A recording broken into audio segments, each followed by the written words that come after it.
E falando nesse período de eleições, já temos a partir de hoje, principalmente para as emissoras de rádio e TV, algumas vedações nas suas programações durante esse pleito eleitoral, que começam já essas vedações a serem válidas a partir de hoje, dia 6 de agosto.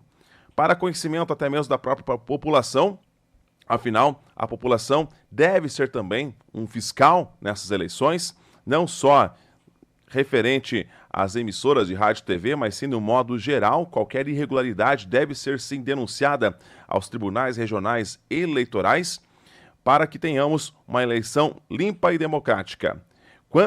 Quais são as vedações das programações, tanto de emissoras de rádio e TV, a gente vai ouvir aqui o assessor jurídico da AERP, Dr. Rodolfo Moura, que, através do canal oficial da AERP no YouTube, realizou uma transmissão tirando todas as dúvidas quanto ao que pode e ao que não pode a partir de hoje, dia 6 de agosto. Acompanhe.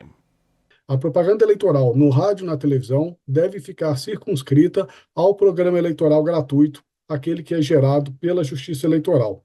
Então, infelizmente, as emissoras de rádio e televisão, seja em sua programação normal, seja no simulcast da internet, ou seja mesmo em seus sites e em suas redes sociais, não podem veicular propaganda eleitoral. Isso é uma coisa muito importante de vocês terem em mente, tendo em conta que as multas são bastante altas e a Justiça Eleitoral costuma ser bastante atuante nesse ponto. Passando a isso, a partir agora do próximo dia 6, nós vamos ter o início dessas vedações. São 4 vedaçõezinhas. A primeira, eu vou tomar a liberdade aqui de ler o principal para vocês terem em mente, que é transmitir, ainda que sob a forma de entrevista jornalística, imagem de pesquisa, de realização de pesquisa de qualquer outro tipo de consulta popular de natureza eleitoral em que seja possível identificar quem foi entrevistado ou que haja manipulação de dados.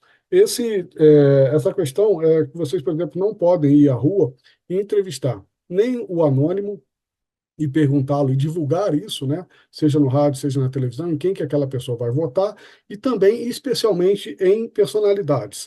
O que se tinha em mente quando se fez esse dispositivo, que está na Lei 9.504 e também na resolução do TSE, era evitar que as emissoras pudessem entrevistar uma determinada pessoa que tivesse fosse uma pessoa popular e que a opinião dessa pessoa pudesse acabar influenciando a de outros. Então, isso é a primeira restrição agora a partir do dia 6, mas as duas próximas são as mais importantes. A primeira e mais importante é que é proibido as emissoras veicular propaganda política. Então, e aí é uma coisa, tem até uma novidade aí, que inclusive as emissoras não podem retransmitir lives eleitorais. Para o TSE, live eleitoral é um evento organizado por candidato ou candidata, com ou sem a participação de terceiros, na qual tem como objetivo promover a candidatura e conquistar o apoio da determinada do eleitorado. Tá? Então, isso aí não pode ser feito pelas emissoras nem retransmitidos. Então, se porventura a gente vai entrar um pouquinho mais da frente, evidentemente, entrevistas e debates continuam podendo ser feitos e devem ser feitos.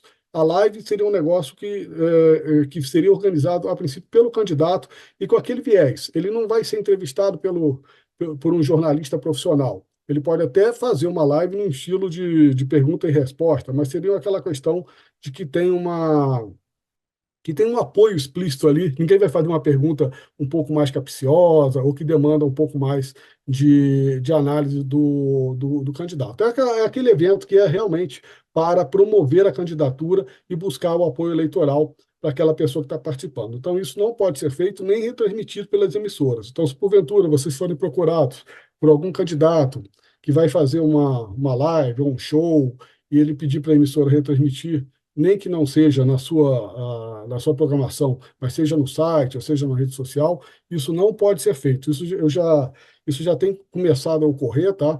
Eu já tive uma demanda de uma emissora, não era do Paraná, mas que tinha um candidato que ia fazer uma festa e pediu para a emissora retransmitir nas suas redes sociais, que ia ter um cantor lá, alguma coisa assim, e eles não podem fazer isso. Passando adiante, nós temos aí sim a vedação mais complicada, que é o famoso dar tratamento privilegiado a candidata, candidato, partido político, federação, coligação. Porque aí entra um caráter de subjetividade muito grande. O dar tratamento privilegiado pode ser, por exemplo, você convidar um mesmo candidato para dar entrevista várias vezes na programação da emissora sobre assuntos diversos e tal. Isso pode ser caracterizado como o tratamento privilegiado.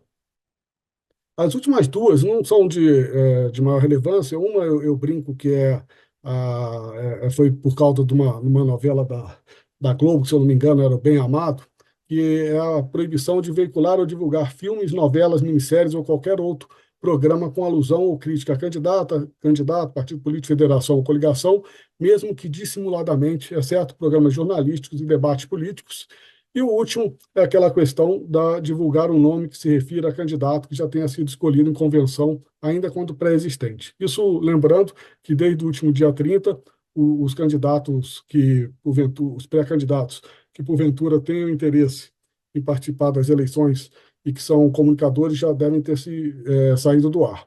Então, se porventura tinha alguém na emissora que vai se lançar candidato e ele saiu do ar na época normal e porventura ainda tem um programa com o nome dele, esse programa tem que ser trocado até o próximo dia 5. Trocado assim, o nome ou tirado do ar. Normalmente, quando o apresentador sai do ar, o programa também é suspenso.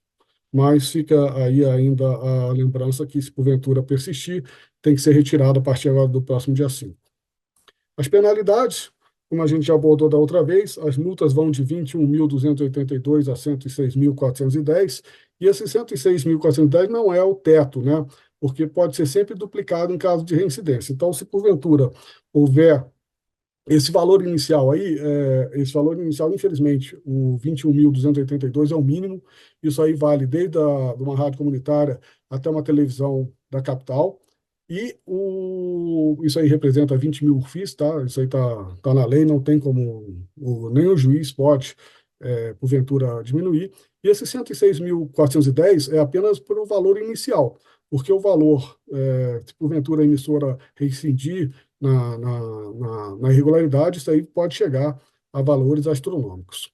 Além da suspensão da programação normal por 24 horas, e lembrando que, ali embaixo, só mais uma vez, que as emissoras de radiodifusão não podem fazer propaganda eleitoral nem em seus sites, nem em redes sociais. Só é permitido propaganda eleitoral nos sites de candidatos dos próprios partidos políticos, aí, evidentemente, coligações, federações, e em redes sociais de pessoas físicas, tá? Das pessoas jurídicas não pode haver propaganda eleitoral de qualquer modo, nem de graça, nem cobrando.